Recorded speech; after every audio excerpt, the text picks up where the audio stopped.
માટે ફોન કર્યો હતો. ના સાહેબ, હવે એવા જેનું લેવલ જ ન હોય એવા લોકોનું રિએક્શન કોણ આપે? તમે કયો તો સાહેબ. તું મારી સામે એકવાર બોલ એટલે તારો આખો બાયોડેટા આપું, તારા પ્રૂફ આપું, તારા મેસેજીસ ને બધું જ, અને તે મને તારે ત્યાં કેટલી હેરાન કરી હતી ને બધું કહું. હાલ કેવા છેડતીના ચાડા કર્યા હતા, શું કરતો હતો એ બધું કહું તને. મારે મિત્રો ખજૂરભાઈ પણ મેદાનમાં આવી ગયા છે અને ખજૂરભાઈએ કીર્તિ પટેલને જવાબ આપ્યો છે કોલ રેકોર્ડિંગમાં. આપણી પાસે કોલ રેકોર્ડિંગ આવી ગયું છે, પણ કોલ રેકોર્ડિંગ તમને સંભળાવું તે પહેલા થોડીક માહિતી આપી દઉં ને પછી તમને કોલ રેકોર્ડિંગ સંભળાવું કે મિત્રો આમાં બન્યું છે એવું કે અત્યારે ખજૂરભાઈએ કોલ રેકોર્ડિંગ વાયરલ કર્યું છે ને કીર્તિ પટેલને જવાબ આપ્યો છે. કીર્તિ પટેલે ખજૂરભાઈ ઉપર આરોપ લગાવ્યો હતો ને તેનો જવાબ ખજૂરભાઈએ અત્યારે આપ્યો છે કીર્તિ પટેલને. અને કોલ રેકોર્ડિંગમાં શું કહી રહ્યા છે ખજૂરભાઈ કીર્તિ પટેલ વિશે એ પણ હું તમને સંભળાવું. અને મારા વાલા ભાઈઓ, જો તમે આપણી ચેનલને સબસ્ક્રાઇબ ન કર્યો તો મારા ભાઈ પ્લીઝ આપણી ચેનલને સબસ્ક્રાઇબ કરી લેજો. અને મિત્રો એ હું તમને કોલ રેકોર્ડિંગ સંભળાવવા જઈ રહ્યો છું ખજૂરભાઈએ શું કીર્તિ પટેલને જવાબ આપ્યો છે. તો એમના માટે એમનું રિએક્શન લેવું હતું એટલા માટે ફોન કર્યો હતો. ના સાહેબ, હવે એવા જેનું લેવલ જ ન હોય એવા લોકોનું રિએક્શન કોણ આપે? તમે કયો તો સાહેબ. નહીં, અમારો ફરજ છે, અમારો ધર્મ છે કે એક્શન વર્સિસ રિએક્શન ચલાવીએ, નહીં તો કોઈને એવું લાગે કે આ વન સાઈડ ચલાવે છે. એટલે ના સાહેબ, અમારી જાણ કરવી અમારી ફરજ છે.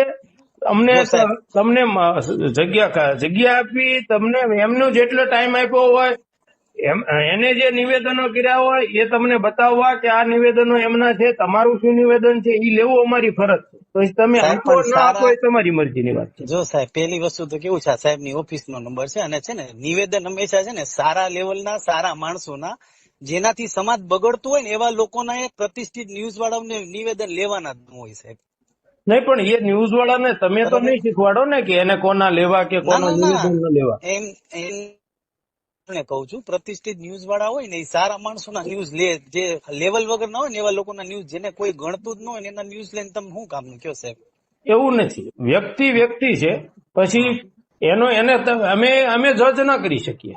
હા, એ તમે તમારી વાત 100% સાચી, બરાબર. એટલે અમે તો પેલાની જેવું છે કે તમને વન સાઇડેડ ચલાવ્યું હોય, કાલ સવારે તમારા ફોલોવર્સો ચાહકો હોય એને એમ થાય કે આ ન્યૂઝ ઉપર આનું ચાલ્યું તો તમારું ચાલવું જોઈએ. એટલા માટે અમે તમારો સંપર્ક કર્યો છે. તમારે આપવું ન આપવું એ તમારી મરજીની વાત છે. જો સાહેબ છે ને આજે માનહાનિ નો દાવો કરશે ને એટલે સાહેબ બધી જે દૂધનું દૂધ છે ને પાણી થઈ જશે સાહેબ. એટલે આજ સાંજે 6 વાગ્યાની રાહ જો, એટલે હમણાં બધી ખબર પડશે સાહેબ. ઠીક છે?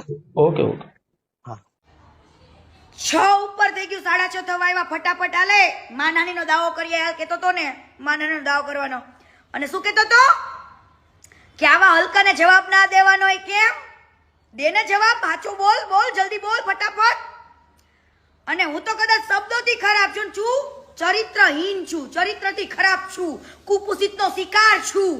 ઘણી બેનો દીકરીઓને તારું પ્રૂફ હું છું. તું મારી સામે એકવાર બોલ એટલે તારો આખો બાયોડેટા આપું, તારા પ્રૂફ આપું, તારા મેસેજીસ ને બધું જ, અને તે મને તારે ત્યાં કેટલી હેરાન કરી હતી ને બધું કહું. હાલ કેવા છેડતીના ચાડા કર્યા હતા, શું કરતો હતો એ બધું કહું તને. મારે આમ એકવાર એટલે કહું તને.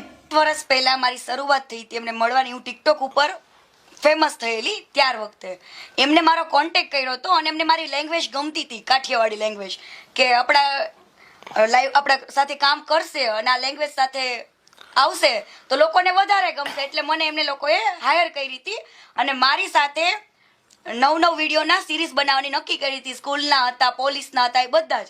બરાબર, મેં એમની સાથે કામ પણ કર્યું.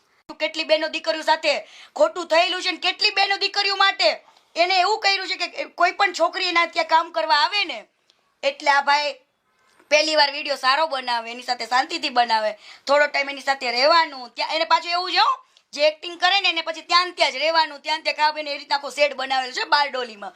એટલે પછી ધીરે ધીરે થતા છોકરીને પ્રપોઝ મારવાની, એનો ભાઈ બેન બનાવે ને આ બાજુ ત્યાં પ્રપોઝ મારે, અને એવી રીતના કોમ્પ્રોમાઇઝ કરવા માટે એક્ટિવ.